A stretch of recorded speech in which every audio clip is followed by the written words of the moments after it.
ลืมจังหวัดนั้นนะพี่น้องเด้อฝากติดตามมันช่องของยูทูบของยูทูบเด้อบอกข้าน้ำหอมส่วนของยูทูบเด้อผู้ใดก็ถือว่าสามารถติดตามได้แหละเนาะเพราะว่าทางช่องยูทูบของยูทูบเองเข้าไปติดตามได้เลยโอเควันนี้ตอนนี้ทุกคนอยู่ที่ศูนย์การค้าลาวเอ็กเนาะเมื่อนี้ก็เป็นมื้อที่4ของการเปิดงานแล้วเนาะฉะนั้นงานจะเปิดเริ่มขึ้นวันที่23วันที่1ผู้ใดที่สามารถอยากกินอยากลองก็สามารถมาที่ศูนย์การค้าลาวเอ็กเนาะทุกคนก็มีสินค้าหลายอย่างเนาะแล้วก็มีกระแลมแล้วก็มีสดพวกสาสุกรันพวกอย่างประมาณนี้เนาะอันนี้ก็เป็นบางไม้จากสวนของทุกคนเองเลยสามารถมาซื้อมาลองให้ได้ด้วย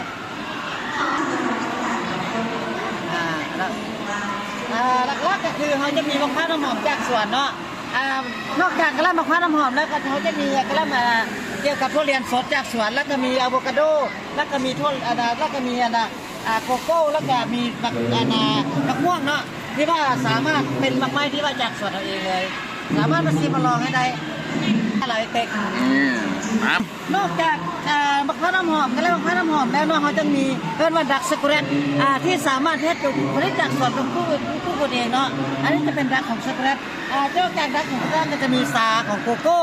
ซาโกโก้มีซาโกโก้พร้อมแล้วก็ผลิตเป็นจอกของโกโก้สามารถเอามาผลิตเป็นจอกกระแลมได้เนาะสามารถมาซิมลองได้บ่ให้มันเสียเลยเนาะบ่มีเสียอันเลยเนาะอันนี้เป็นมากโกโก้หมดนี่นอกจากสินค้าแล้วก็ยังมีธัญพืชธัญพืชตัวนี้จะว่าจะบ่มีแป้งบ่มีน้ำตาลบ่มีเนยเนาะธัญพืชแบบสุขภาพล้วนๆเลยเนาะอันนี้เฮ็ดเองเลยเนาะนี่เนาะสามารถมาซิมาลองได้อยู่ที่ศูนย์การค้านี่ทุกคนเด้อมาเบิ่งเด้อนี่เด้อนี่เปิดฮอดมื้อใดนี่นะทุกคน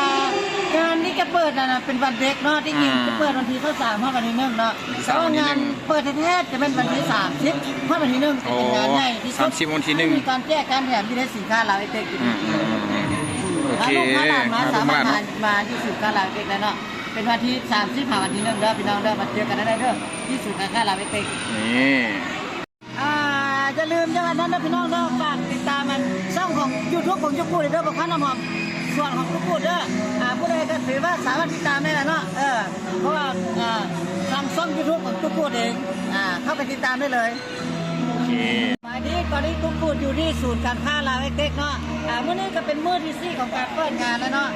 ฉะนั้นงานจะเปิดเริ่มขึ้นวันที่23วันที่1ผู้ใดที่สามารถอยากกินอยากลองก็สามารถมาที่ศูนย์การค้าลาวเอ็กเนาะทุกคนก็มีสินค้าหลายอย่างเนาะ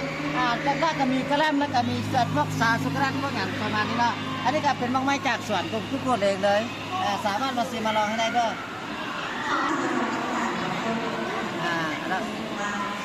หลักๆก็คือเขาจะมีมะพร้าวน้ำหอมจากสวนเนาะนอกจากกระลำมะพร้าวน้ำหอมแล้วก็เขาจะมีกระลำเกี่ยวกับทุเรียนสดจากสวนแล้วก็มีอะโวคาโดแล้วก็มีแล้วก็มีโกโก้แล้วก็มี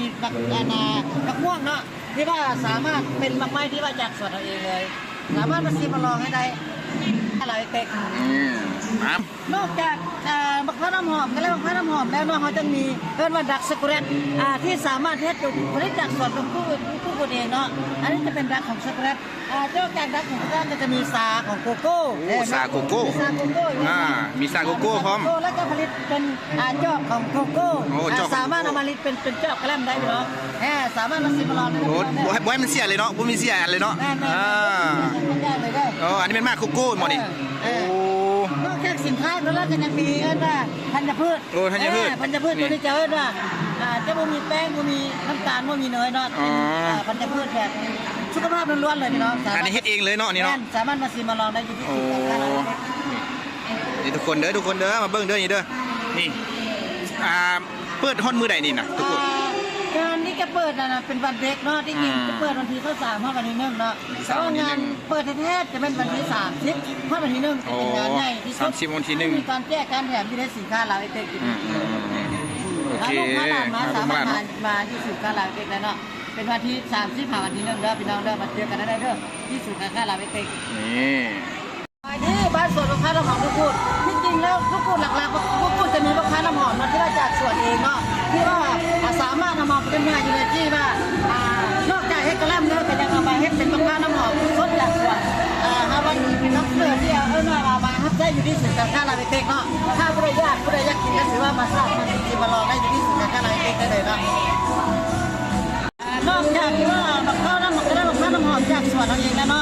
จะมีมะพร้าวสดๆแล้วนอกจากนั้นก็ยังมีช็อกโกแลตนะพี่น้องเด้อช็อกโกแลตเป็นของส่วนของกุ๊กกูดเองด้วยที่สามารถผลิตได้เองแล้วก็เป็นแบรนด์ของตัวเองได้เด้อนี่เห็นป่ะพี่น้องสามารถมาชิมมาลองได้พี่น้องเด้อนอกจากนั้นก็ยังมีชาโกโก้ด้วยพี่น้องเด้อ